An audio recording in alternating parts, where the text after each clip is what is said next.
So please forgive me if this is a bit superficial, but I just wanted to give you the conceptual framework I'm using, and then you can please feel free to email me. My email is there, or talk to me at lunch. But I feel that in migration studies and in literary studies, and I do both, we often use the scale of the nation.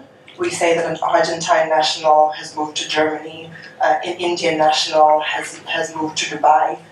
But that doesn't really tell us much about the migration experience, because nobody lives in a whole country or even a whole city. So part of this research has developed in something called cultural time zone theory, which I'm going to explain. Also going to explain frontier heritage migration, and also another theory, the global ethnic economy, which is why I'm on this panel with Professor Gomez. Okay, so don't be intimidated by all this language. I'm going to explain everything now.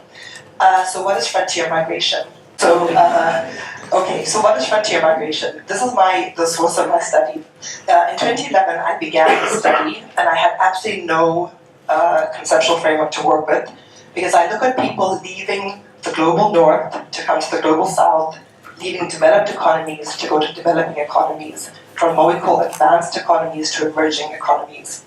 People cannot understand the topic. So I'll just say that if you're coming from US and you move to India, it's a frontier migration. If you're coming from Germany, you move to South Africa, that's a frontier migration. These concepts are very problematic. Development, emerging, very problematic, but I don't have time to deconstruct them now, but we can discuss. So I define frontier migration as the move of people, ideas, and capital from a more developed to a less developed economy. As I said in quotation marks, because I don't like these terms at all. Okay, we should always remember that, as Dr. Jha said before, globalization is a continuation of colonialism, and colonialism and capitalist expansion were in fact effected through the original frontier migrations. So when we see this pattern of migration re-emerging in globalization, we have to ask a lot of questions about it. But there's one big difference between frontier migration now and what it was 100, 200, 300 years ago. There are three types of frontier migrants today. There's the general frontier migrants, which is a multi-ethnic trend of people leaving France and going to China. So that's frontier return. Then there's also frontier heritage. Frontier heritage, this young lady there is a frontier heritage migrant.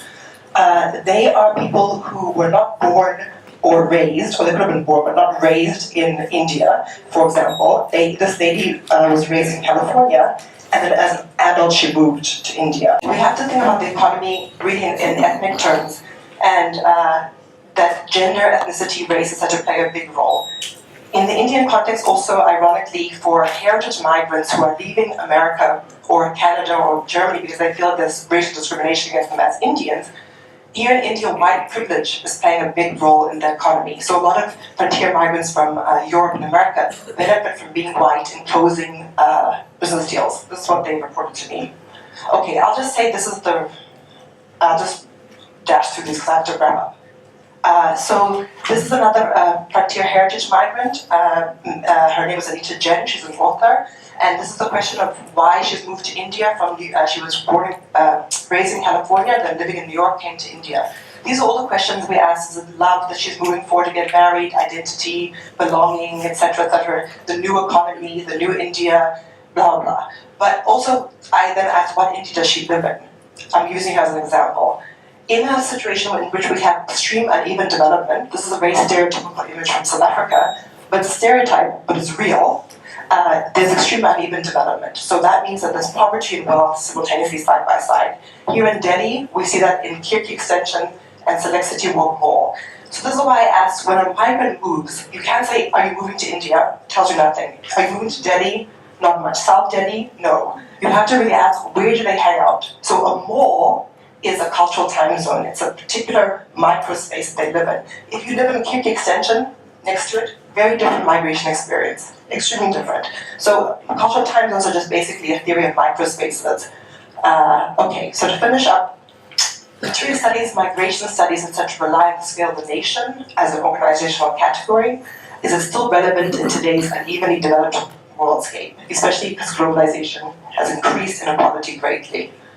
Cultural time zones provide a complementary theory of microspaces. So think about the mall, or think about the local market, how people, different migrants can navigate or not navigate those spaces. Frontier heritage migrants are responding to changing global economy, imaginary, so they're reimagining the world economy, but many are also starting social enterprises and seeking intangibles such as feelings of belonging and making a difference. And finally, we have to really understand that there's something else going on in the economy that economists don't also recognize, and it's the role of caste and gender, ethnicity, white privilege operate on a global scale. So I can discuss that more at time and at lunch. Please email me if you have any questions, or I'll talk to you at lunch. Thank you so much for your attention.